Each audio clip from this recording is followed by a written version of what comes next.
Don't you just hate it when you have to do everything for yourself? Well, if I ruled the world, you wouldn't have to lift a finger. There'd be no types of mess, graffiti, or siblings. You wouldn't have to worry about anything, and if you did, all you would have to do is come to me. Every hard or boring job would be done by specially devised robots, which, by the way, would play a large role in everyday life. There'd be no money and everything would be free.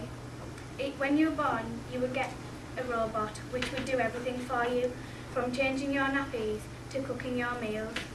If I ruled the world, my main priority would be to get rid of the large problems like starvation and homelessness that nobody can stop.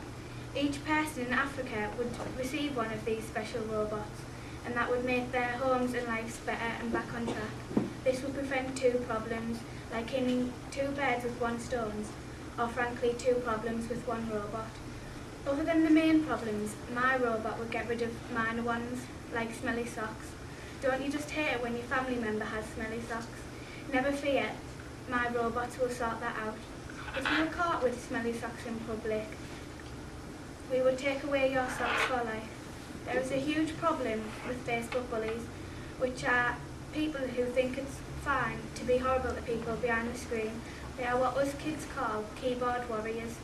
One more tiny thing about Facebook. Don't you just hate it when you get all excited for a notification on Facebook?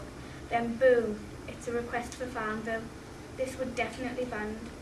If I ruled the world, I would change the word high five, and it would be called a Shannon instead.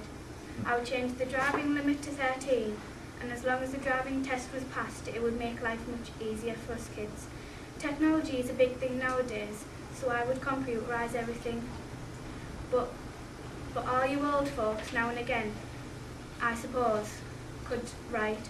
In actual fact though, robots would take over you lot, with me as their leader.